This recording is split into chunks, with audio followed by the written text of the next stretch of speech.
Audio on demand from Vision Christian Media. History Makers with Matt Prater. Coming off of drugs, you're going to have emotional problems, but I kept chasing after God. And he's using this vehicle to bring people out of the dark into the light. And I went forward and I knelt at the front, and it was a radical conversion experience. And that's where the big change happened, and that's where we decided we're going to use our music for God, we're going to change our songs. When I was about 25-year-old, I was busted and into jail, and it was there that I came to the Lord. History Makers with Matt Prater. Hi, welcome to History Makers. I'm Steve McKenna, producer for History Makers, and today I'm in Manila in the Philippines, and I'm chatting with Raymond Gonzales, DJ Raymond as he is known, and he is the CEO of UCB Asia Pacific in the Philippines. Also, he is the head of Edge TV and Radio. So Raymond, welcome to History Makers. Let's start. Tell us where you were born and raised. I was born in Quezon City. It's within Metro Manila. It's right beside Manila. Quezon City is the biggest city in Metro Manila. Born in 1961. Well, that's not so long ago. Not so long ago. So tell us about your faith journey. Did you have a Christian upbringing? My mom was a Methodist. My grandmom and her grandma, her mom and her grandma, and their family were Methodist. So we grew up attending Sunday school and also attended the choir. But my mom married a non-practicing, Roman Catholic. But so we studied in Catholic schools, like in grade schools. We were educated by the Carmelite nuns, and in high school and college, I went to University of Santo Tomas. It's a Catholic university. But the thing is, when I went to high school, I went wayward and, joined the, gangs and went into, chemical substance abuse until when I got married. And a few years later, because my mom and my other family were really devout Christians, so they were praying for me. And one time, she invited me to church where I was, I think, already 30 years old, still not sober. So I went to church. Then during the praise and worship, I just felt the Holy Spirit. I was hesitant to attend because I just wanted to, just obey my mom. But I think I was even high that time. Then I felt the Holy Spirit embrace me. Then just something, my tears fell down, and I said, "Oh, this is you, Holy Spirit." So, but I'm not ready yet. I remembered, I'm not ready yet. But I felt that warm embrace. Then after the worship service, the worship leader shared his testimony. It made an impact because he's also a singer, a former junkie, and became a popular singer, now a pastor. So it made an impact on me. So after a few years, finally, the Holy Spirit again, through a Bible study of some of my cousins and some of my friends. So I finally gave my life to the Lord. I was like 31. So it was a 1 year processing. After that, I told my mom, I didn't know that she was going to be with the Lord after a few months because of cancer. Told her, I want to study, I want to be a pastor. Mm-hmm. Then I served her even through her surgery, but unfortunately, of course, she went to the Lord and never came out of the hospital. But it was a good turning point for me, especially with the Holy Spirit. I just felt the Holy Spirit was with me every day, even in the final morning of my mom. Because I prayed a surrender prayer. I told my mom, if you want to go, no problem, because we are okay here. Then when I went to the basement for breakfast, then when I came back, she went up already. Mm-hmm. So after that, I became a youth pastor. Then I was about to become a kids pastor and youth pastor. But my gifting was really teaching kids with music and helping them start a band because I was in a band too for a long time. So that was my ministry until a good friend met when I was a youth pastor in city south of Manila. I invited managers of rock radio station there, Ron Titular and Joyce. They became the co-founders of Pastor Chuck Winley of Edge Radio Philippines, which was started because of the support and funding of UCB International, United Christian Broadcasters. I remember meeting Ian Werby and Hal Short and the senior leaders before in 2006. So that's when I decided, because the Lord made me feel like that I'm not for the church ministry, I'm for the media ministry. So back then, in 2006, when I said yes, until now, I'm still with UCB Philippines, Edge Radio. So, Raymond, after you finished your schooling, what was your career path? After high school, I also went to college in UST, University of Santo Tomas. I took up mass communications, and was back when I was a kid, I grew up on radio. So part of my dream before was to be a radio announcer, DJ, or I was even doing reading newspapers of my dad inside a bathroom, pretending to be a newscaster. I was in, I think, grade 5 or grade 6. Because back then it was really radio. I was a radio person. So unfortunately, because of my substance abuse lifestyle in rock and roll music, active in the band scene and underground, I didn't finish college, but I already, I think, third year college already. But because of my drug problem, and my family, my dad he's a businessman, so I decided to just help out in the business while doing my rock and roll stuff. I also trained in GMA for 6 months for broadcasting, TV and radio, but because rock and roll got in the way, I helped out the family. But until when I was 30, when I met the Lord, I was really without direction. So you're affectionately known as DJ Raymond. That's pretty cool. How did that happen? Back to when I met Ron and Joyce, when they founded Edge Radio in the Philippines. The ministry name was UCB Initiative for Asia. UCB still, United Christian Broadcasters. So when they had a license that they got a station south of Manila, that's Lucena City, that's where I first met Ron and Joyce, because I invited them to be a judge, to judge the battle of the bands that my church produced, because I was a listener of the rock radio in Manila. So even when I was there, even when I became a youth pastor, because my outreach were the college students that really love music. So when we went to Manila to move back to Manila for me and my family, so they learned that I'm back in Manila, and they needed somebody to start the radio station in Lucena City. So they talked to me, and we went back there because I heard the Lord telling us to go back and start the radio there, because I remember my childhood days that was really what I was planning to do before I got distracted. Before I used a different name. It was the Brewmaster. The Brewmaster, I like it. Then I shortened it with DJ. They called me DJ Brew. But then I realized I have to use my real name, especially when we came out with a TV radio show. Zoe Broadcasting needed a content partner, so they got Edge Radio.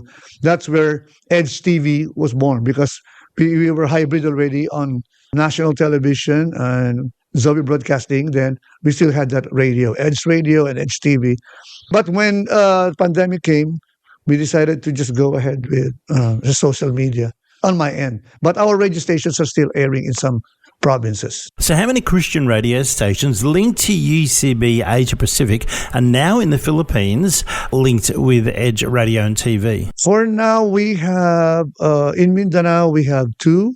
One in Kidapawan City and another one in Zamboanga area. In the Visayas area, we have one in Gihongan City. In Luzon, we have two. We have one in Bicol, and we have one in Quezon Province in Calabarzon. That was the one I pioneered. And we have another one but it's not airing yet in Northern Philippines, because we have a lot of other, like maybe around 10 new applications, but we're just waiting for the frequency to be released. So God willing, this year, before the end of this year, there'll be 8 or 10 plus radio stations. But these are in the municipalities, because the radio in the provinces, it's still big because of it's very localized. Radio is very localized, especially with areas that have doesn't have a decent internet connection. Radio is still huge. I'd love to find out a little bit more about Edge Radio and TV. How has it evolved to where it is today? So in 2019, we were invited by Zoe Broadcasting. That's Zoe TV. It's a national Christian television. They wanted to start a TV radio program because there were a lot of mainstream TV radio shows back then. So I was referred by a former CEO, Mike Medlin. Prior to that, Ron and Jess were doing online radio before. But this time it's on broadcast, not on online only. It's on national television. So we decided to rebrand it, call it Edge TV. The first program there was Edge Talk. First, it was Coffee Talk, then we changed it to Edge Talk. We featured local aspiring independent artists, regardless of genre, band, full band, soloists, or rap artists, and with special focus on Christian aspiring artists. And we featured Christian music videos there, regardless of genre, because we are youth oriented. So we had hard rock, we had rap, all the genres that the young people are listening to. But the pandemic struck, so we were forced to go virtual. They locked down the studio. But when the pandemic came, we were forced to produce and send them the produced content, just playback. But it's a lot tougher than doing live because it's going to be by beat. So it was very strenuous, and also it was hard for us because it was lockdown. It's so hard to send content. So when they opened up again, we decided, me and my team, well, let's just go full social, digital. We still have our online radio, Edge Media. The website is Edge Media, but you can click there, the logo of Edge Radio. It's on 24/7, contemporary Christian music with news and some features from BBC, because they approached us and they asked us to partner to be they'll be providing some of our content. But also we have a lot of content there from UCB Australia, from Asia Pacific. So now we're doing what we focused was build a small studio in Marikina. So where we allow bands to perform, we feature them. Our page is Edge TV Philippines. You can see there every Friday and Saturday we have several bands performing. These are unsigned. Some of them are signed, but regardless of whether you're independent or not. But our really focus is really helping aspiring and independent artists, and also we also had guests from Luzon, Visayas, and Mindanao, especially because of social media. If it's from the Visayas and Mindanao area, sometimes in Hong Kong, Filipino artists in Hong Kong, Australia, they just send to us their recorded content. But the interview, the podcast is live on the page and also on Edge TV YouTube channel. So for Wednesday night, it's Edge Talk. And for Fridays and Saturdays, it's Edge Sessions. These are the live performances. So one thing I've noticed in the Philippines is music is in the blood of every Filipino, it seems. You don't have to go far and there'll be someone singing karaoke, or there'll be a live band. The worship teams in many of the churches are absolutely amazingly filled with talented musicians. So what are the plans for the future of Edge Radio and TV and UCB Asia Pacific? Because of the delay in the FM licenses in many of our applications, we're just waiting for that. But we're planning to do a unified program, maybe as what you call a syndicated program, that they can carry. Primarily, we have the online radio is open for them to carry anytime, so that especially in the provinces or when you're doing pioneering radio work, you don't have enough manpower. So what you can do is plug into our radio stream. Then you get good quality music with content from the different Christian ministries with short format, 1 minute, or sometimes they are longer formats.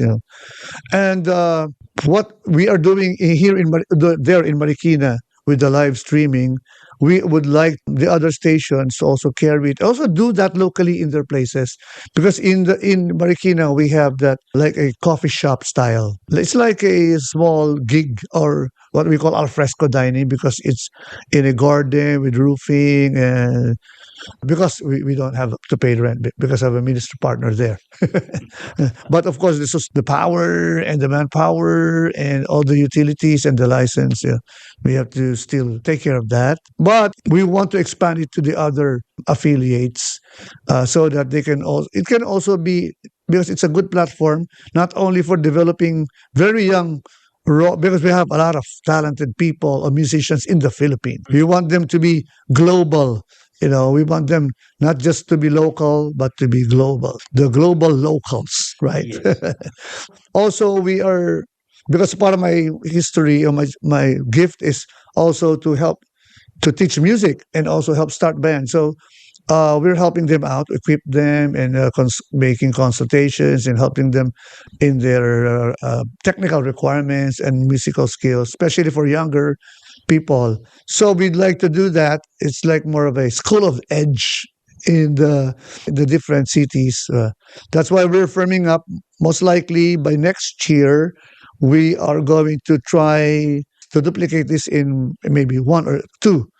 Especially in Kidapawan, they have a big station there, big city with 5,000 watts of broadcast. So the ministry there is being sustained by a family. So it'll be, I think, more sustainable to test with them first.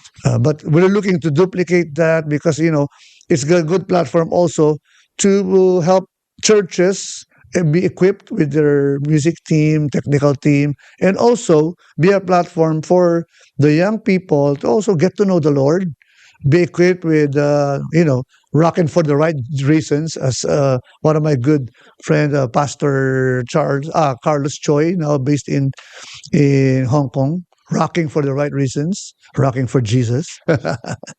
So that's our plan. So please, if you want to know more about us, we have a website. We're anchored with the UCB website. It's edgemedia.ph. But if you go through the About, you can see there also the UCB Asia Pacific and International affiliates and the countries where we are also part of. And also there's our online radio stream and some information about the ministry in the Philippines. And we have our Facebook page, Edge TV Philippines, YouTube channel, Edge TV Philippines, Instagram, TikTok, they're all Edge TV Philippines. We're in all social media platforms. We had to. Well, Raymond, you're a very, very, very, very busy man. And look, it's been great to talk to you today here in the Philippines, in Manila. And, buddy, I think you're a history maker. Thank you so much. Thank you for this opportunity.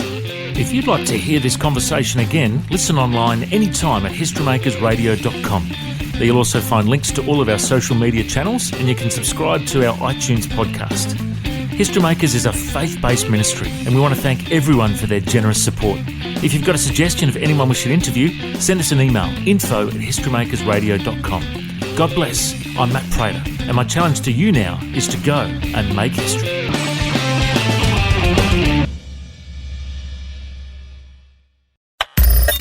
Thanks for taking time to listen to this audio on demand from Vision Christian Media.